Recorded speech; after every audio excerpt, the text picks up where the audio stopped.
Olá pessoal, estamos de volta com o nosso vídeo da sexta-feira, depois de um período de recesso. Agora iniciando o ano com um vídeo metodológico, mais metodológico. Ao final do ano passado, abordamos com mais detalhes questões de análise de subgrupo com uma certa profundidade. E aqui eu queria falar algumas peculiaridades em relação à análise de desfechos secundários, além do que já se diz normalmente, né? Normalmente a gente tem dito que desfechos secundários não devem ser interpretados como positivos, como indicação de eficácia em um ensaio clínico, quando o desfecho primário é negativo. Porque normalmente desfechos secundários não têm precisão e também sofrem do problema das múltiplas comparações. Então, assim como falamos sobre análise de subgrupo, desfechos secundários não servem para positivar o estudo negativo em seu desfecho primário. Isso é de conhecimento da maioria. Mas eu queria ir além e comentar para que serve desfechos secundários. Porque eles existem por um certo motivo, eles não existem para positivar um estudo negativo. E eu quero elucidar para que serve o bom uso do desfecho secundário, mas também, antes disso, a gente tem que dizer para que não serve. E não é só a questão de positivar um estudo negativo. A primeira questão que eu quero dizer aqui é que desfecho secundário não serve para reforçar a veracidade do desfecho primário. Eu vou repetir. Ele não serve para reforçar veracidade. Ele serve, na verdade, para compreender a veracidade do desfecho primário. E segunda coisa, para trazer um aprimoramento do conhecimento a respeito da relevância da eficácia de um determinado tratamento. Então, o desfecho secundário diz mais respeito à compreensão e à relevância, e não à veracidade. Eu vou falar de compreensão e relevância a seguir, mas eu vou explicar melhor porque ele não serve, em boa parte das vezes, para reforçar veracidade de um desfecho primário que você fica na dúvida. Eu vou dar até um exemplo que eu vi, um formador de opinião proeminente, internacional, ter comentado sobre o estudo da colchicina na redução de mortalidade, na redução de desfechos, né, para a Covid-19, que foi um estudo cujo valor de perda de desfecho primário foi 0,08, né? 0,08. Então foi borderline, não alcançou significância estatística. E essa postagem no Twitter trouxe a seguinte ideia: não, mas veja como todos os desfechos secundários são positivos. Então é como se fosse a consistência do resultado no desfecho secundário reforça a veracidade da eficácia que foi sugerida pelo desfecho primário. Por que isso não deve ser uma interpretação? E por que isso vai além da questão da imprecisão ou do problema das múltiplas comparações? A questão é que desfechos secundários, em boa parte das vezes, na maioria das vezes, eles são inerentes ao desfecho primário. Chamamos isso de desfechos inerentes. O que é que quer dizer? Eles significam mais ou menos a mesma coisa. E é uma profecia autorrealizável, que se o primário mostrar uma tendência, eles vão mostrar a mesma tendência. Por exemplo, imagine que a gente tem um desfecho primário que seja mortalidade, ok? E no caso da mortalidade, você alcançou uma tendência, significância com valor de P de 0,08. Isso é um exemplo hipotético. E aí você vê uma série de outros desfechos secundários que têm a mesma tendência, ou seja, hospitalização, né, internamento em UTI, necessidade de intubação, tempo de internamento. E como todos mostram a mesma tendência, o indivíduo faz o raciocínio de que há uma consistência. Mas o que não passa pela percepção das pessoas nesse tipo de afirmação é que eles são desfechos inerentes ao primário. Ok? Então, se o desfecho primário é morte, o mesmo motivo que teve menos mortalidade, vai ter menos internamento em UTI, menos intubação, mais tempo de internamento. ok? Então, se for por acaso que o curso clínico dos pacientes no grupo tratamento foi melhor do que no grupo placebo, o mesmo acaso vai fazer com que vai ter menos intubação, vai ter menos internamento em UTI e etc. Porque, na verdade, é inerente ao bom prognóstico. É inerente a uma COVID que foi menos agressiva e o paciente ficou menos grave. Ok? Então, esses são desfechos inerentes. Se você tem um paciente menos grave, todos esses desfechos vão no mesmo sentido. Portanto, os outros, terem ido no mesmo sentido, não reforça ou não diminui uma incerteza em relação ao desfecho primário. O que reforça um dado a priori é um dado que seja independente do dado a priori. Ok? Dentro de um pensamento de probabilidade condicional. Ok? Então, para que um dado novo reforce o meu pensamento, ele tem que ser independente do dado antigo. É por isso que em métodos complementares, por exemplo, idealmente, o teste deve ser feito sem conhecimento sem conhecimento ou influência da probabilidade pré-teste. Ok? E quando você fala que, houve menos internamento em UTI, esse internamento em UTI não é um evento independente do que menos mortalidade. Eles são totalmente independentes. É a mesma coisa, é paciente grave. Então, eventos que são interdependentes ou inerentes, eles não agregam valor no conhecimento a respeito da veracidade de um fenômeno. Portanto, a gente tem que abandonar essa ideia de, na dúvida do primário, veja como todos os secundários falam a mesma coisa. Em sendo desfechos inerentes, eles não terão essa capacidade de reforçar. Eles não reforçam. É claro que eles vão no mesmo sentido. Ok? Além disso, naturalmente, tem o problema de imprecisão e o problema das múltiplas comparações, que a gente tem que ter esse tipo de cuidado. Portanto, é por isso que desfecho secundário não serve para reforçar a veracidade borderline de um desfecho primário. Serve para quê, então? Porque estudos têm desfechos secundários. Não é errado o estudo ter desfecho secundário. O errado é utilizar de uma maneira inadequada ou interpretar de uma maneira inadequada.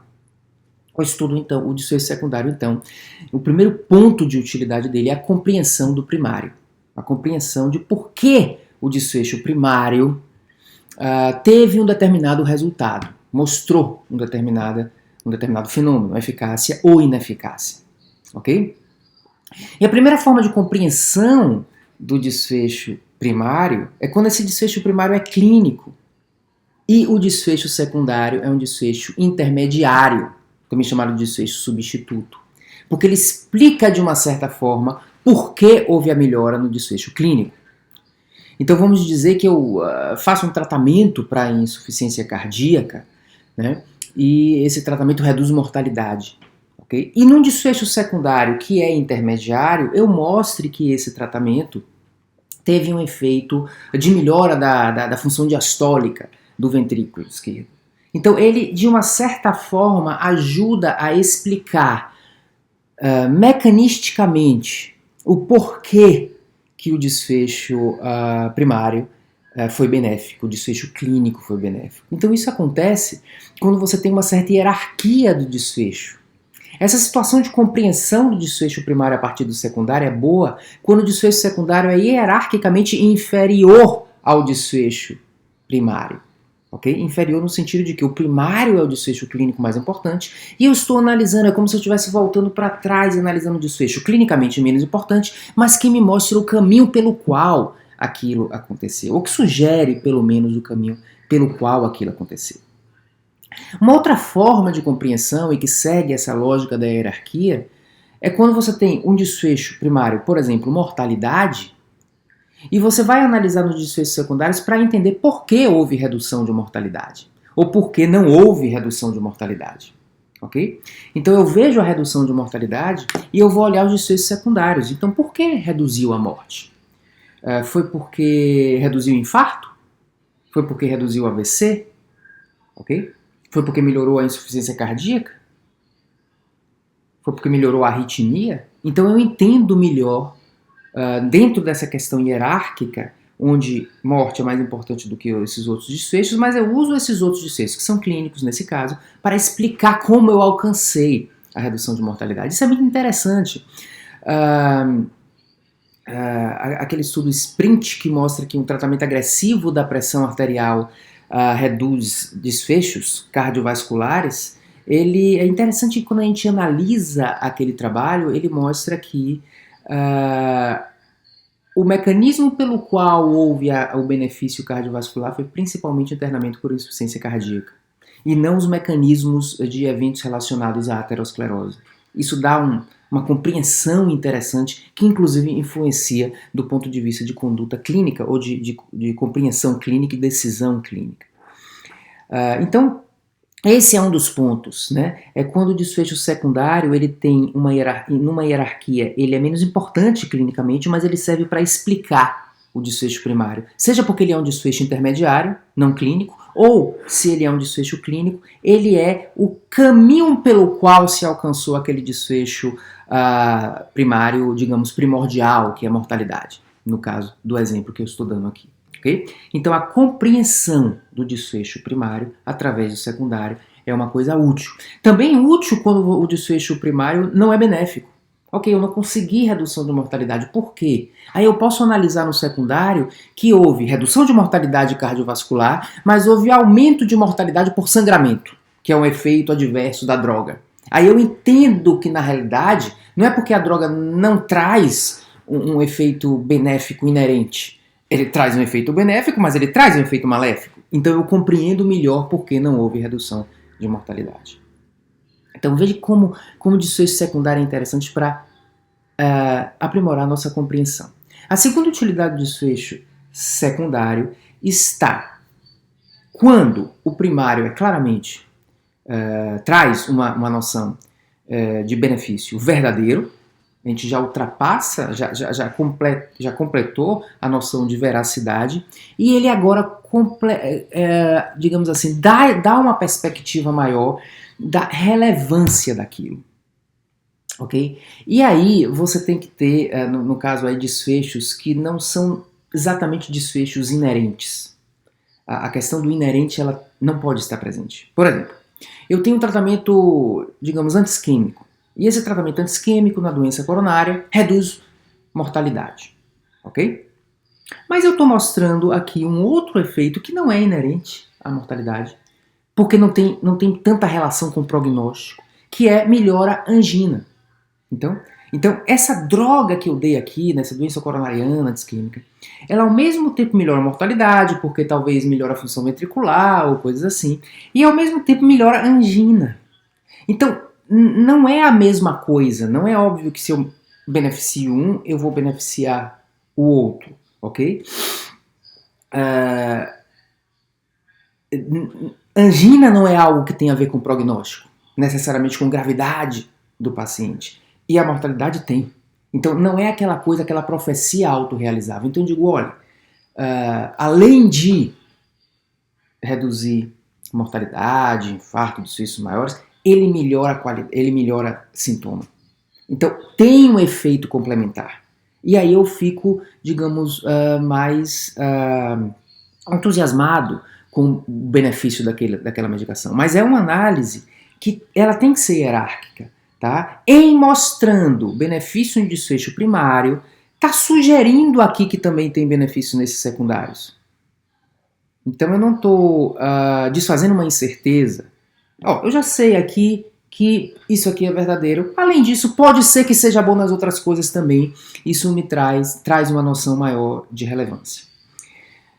A segunda questão que pode aprimorar a relevância é quando esse desfecho secundário é uma consequência do desfecho primário. É uma consequência do desfecho primário. Por exemplo, qualidade de vida. Ok? Mas não é uma consequência com uma profecia autorrealizável. Então, é um tanto comum que ensaios clínicos tenham como desfecho primário, do ponto de vista conceitual, um desfecho clínico maior. Por exemplo, eu vou dar aqui um tratamento e vai reduzir a probabilidade de infarto agudo do miocárdio. Mas, secundariamente, eu quero saber se essa pessoa que fica menos predisposta a ter um infarto agudo do miocárdio tem uma melhora da qualidade de vida. Então, a qualidade de vida pode ser uma consequência da melhora do infarto, mas não é uma garantia. Porque essa medicação ou essa cirurgia pode piorar tanto outras coisas do paciente que piore sua qualidade de vida. Tá? Então, a qualidade de vida é, boa parte das vezes, um desfecho secundário, mas que quando o desfecho primário é positivo, a gente sabe que, além disso, aquele benefício clínico promove uma melhora da qualidade de vida, aumenta a relevância daquele tratamento. Tá? Mantendo a incerteza, porque ele é um desfecho secundário, mas eu já demonstrei a eficácia primária. Eu só estou indo com um dado a mais, que provavelmente melhora também a qualidade de vida, e isso traz um entusiasmo maior da gente em relação ao tratamento. Então, resumindo, desfecho secundário não serve para diminuir incerteza em relação à veracidade do desfecho primário. Normalmente são desfechos inerentes, ok? Não independentes. Então, a tendência do primário se refletirá na tendência dos secundários também, e, portanto, não devemos utilizar secundários para reforçar a veracidade do primário. Isso seria um equívoco. Mas existe, então, as situações de utilidade, que é o que eu falei.